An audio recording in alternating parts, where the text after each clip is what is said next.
What would you think if I told you that the deepest, most enduring craving a man has isn't for a woman's beauty, her success, or even her companionship, but for a reflection of his own forgotten soul? It's a craving he can't name, an emotional hunger that whispers from the depths of his unconscious. He pursues her not because of what he sees in her, but because of what he unconsciously hopes she will reveal to him about himself. This is the profound and often misunderstood dynamic at the heart of male-female attraction. A Jungian dance between the conscious and the unconscious, the masculine and the feminine, the known self and the vast, unlit territory of the soul. 4. A man, the feminine, is not merely a gender. It is a psychic principle, a force of intuition, connection, and emotional depth that resides deep within his being. Carl Jung named this inner feminine the Anima. She is the soul image, the personification of all his unlived emotional life, his capacity for empathy, his creativity, and his spiritual wisdom. In the modern world, the masculine psyche is often forged in the fires of logic, competition, and stoic self-reliance. He is taught to suppress vulnerability, to compartmentalize emotion, and to see the world as a problem to be solved, not a mystery to be experienced. Consequently, his anima is often a neglected, starved aspect of his inner world. He carries this deep, unnamed longing for the feminine principle. And in his desperation, he projects it onto the women he encounters. This is why a man can be with a woman who is outwardly perfect, beautiful, intelligent, successful, and still feel an aching sense of emptiness. He isn't truly with her. He is trying to connect with the version of his anima he believes she holds. He is subconsciously asking her to be the bridge to his own emotional landscape, a role no woman can fulfill. When a woman shows up with a fully integrated, deeply connected sense of her own feminine soul, she doesn't just captivate his attention. She awakens something ancient and sacred within him. He is not drawn to her for external reasons, but for the profound sense of wholeness she radiates. She is not a projection screen for his anima. She is a mirror reflecting a living, breathing example of the very thing he is searching for within himself. This is the woman who embodies the wisdom of the feminine soul. She is not defined by her external pursuits, but by the richness of her inner world. She is not passive, but deeply receptive. She is not a victim of her emotions, but an astute navigator of them. She understands that her power is not improving her strength, but in her capacity for vulnerability and her unwavering connection to her own truth. When a man encounters this, his ego-driven, outwardly focused world is momentarily shattered. He sees her, and for the first time he catches a glimpse of the unlived part of himself. This is the source of the profound and often overwhelming fascination he feels. He is not just falling for her. He is falling for the possibility of his own psychological and spiritual redemption. He is craving her not for what she can give him, but for the silent, powerful invitation she extends, an invitation to finally come home to himself. What is this feminine soul, and how is it different from the feminine persona? The feminine persona is the mask women wear to conform to societal expectations. They is the curated self, the pleasing, accommodating, and outwardly perfect self. Is the woman who smiles when she's hurting, who prioritizes everyone else's needs before her own, who fears her own depth and power. It is a performance designed to be loved, to be validated, and, in a twisted way, to be safe. But the feminine soul is the raw, untamed, and authentic essence beneath the mask. It is the source of intuition that knows when to speak and when to be silent.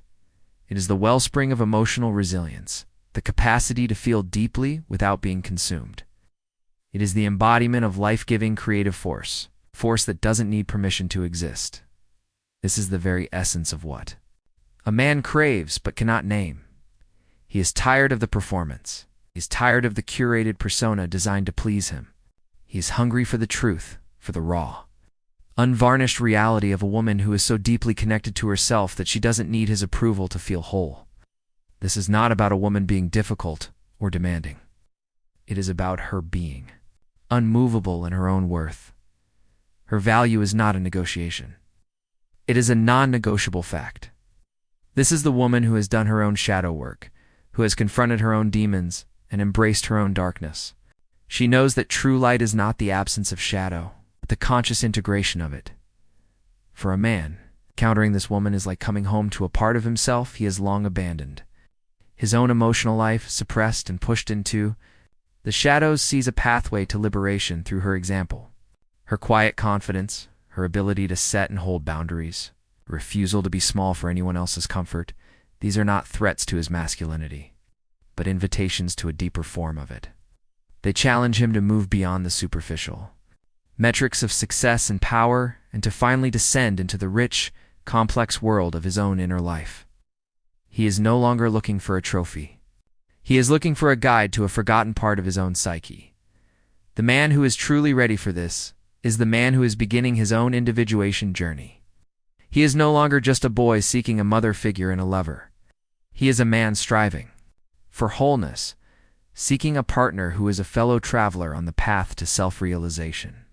He desires a woman not to complete him, but to stand beside him in their shared journey towards self-discovery. He craves the feminine soul, not as a possession, but as a sacred principle, a force that both challenges and supports his own growth. In her presence, he finally understands that the greatest gift a woman can give a man is not her love, but her own unyielding commitment to herself. Her unyielding commitment to herself is the magnetic force that compels him. It's a silent, powerful form of self-respect that radiates from her core. This isn't about being guarded or walled off. It's about being so internally complete that she doesn't need to perform for external validation. This woman has done the hard work of confronting her own trauma and healing her own wounds. She knows that true strength isn't about never being hurt, but about feeling the pain moving through it and emerging more whole. This is the essence of her emotional maturity, and it's the very thing his own psyche yearns to integrate. The man, trapped in the armor of his own ego, senses in her a freedom he can only dream of. He sees a woman who is not afraid to say no to things that diminish her, and yes to things that nourish her soul. Her no isn't a rejection of him. It's a sacred boundary that protects her own energy. Her yes isn't a desperate plea for connection. It's a confident invitation to a world she has cultivated with care. This is the language of the feminine soul, a language of deep self-honoring that his own inner masculine needs to learn to speak. He realizes that chasing her is futile. The only way to be in her orbit is to elevate himself to her level, to do the deep inner work she has already done. This is where the principles of Stoicism become a crucial part of his psychological journey. The man begins to learn that his happiness is not dependent on her presence or her approval. He starts to practice the discipline of detaching from outcomes, of focusing on what is within his control, his thoughts, his character, his actions. He realizes that his desire for her must transform from a desperate need into an appreciation for her as a separate, sovereign being. This is the Stoic ideal, to find inner peace and contentment regardless of external circumstances. The woman, who embodies the feminine soul, acts as a living reminder of this truth. Her very existence is a testament to the power of inner freedom. You're in the radar. And it challenges him to find his own. The more he learns to honor his own inner world, the more he becomes a match for her. He stops trying to win her and starts trying to win himself. He begins the slow, deliberate work of integrating his own anima, not by finding her in another person, but by descending into his own depths. He learns to listen to his intuition, to feel his emotions without being hijacked by them, to cultivate his creativity and his capacity for deep connection. The craving doesn't disappear, but it transforms. It is no longer a desperate hunger for an external object, but a conscious desire for his own internal wholeness. He no longer seeks a woman to save him. He seeks a woman who inspires him to save himself. His craving, once a source of pain and longing, is now a powerful compass pointing him toward his own spiritual and emotional development. He stops seeing women as separate mystical beings and starts seeing them as fellow humans, each on her own heroic journey. The projection has been withdrawn, and the man who once sought to possess the feminine now seeks to understand and embody it within himself. This is the ultimate lesson of the feminine soul. It is not something to be captured or controlled. It is a force to be honored, both in others and, most importantly, within one's own being. This is the psychological and spiritual culmination of his journey. He learns that the greatest love he will ever experience is not the one that fills a void, but the one that celebrates two already full souls coming together. He no longer needs a woman to be his emotional crutch. He has learned to walk on his own. He has learned to feel his own feelings, to honor his own intuition, to be his own guide through the complexities of life. This is the man who is truly ready for a conscious, healthy relationship. He is not looking for a savior. He is looking for an equal. The woman who embodies the feminine soul, in her quiet power, has acted as the catalyst for this profound transformation. She didn't teach him by words, but by the example of her very existence. She showed him what it looks like to be whole, to be centered, to be unapologetically real.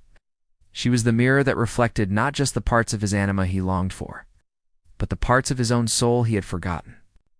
He's no longer obsessed with a person. He's in awe of a principle. He is in awe of the sacred, untamed, and deeply truthful force that resides within both the feminine and the masculine. He has learned that what he truly craved was not a woman, but his own soul. This is the freedom of a man who has done the work. He no longer feels the pressure to perform, to prove, or to possess. He has found his own center, and from this place of inner peace, he can engage with the world and with women from a place of genuine connection and mutual respect. The yearning he once had for something outside himself has been replaced by a quiet, powerful contentment from within. He has finally become the man he was always meant to be, a whole, integrated, and sovereign soul. The woman who knows her worth doesn't chase, she chooses.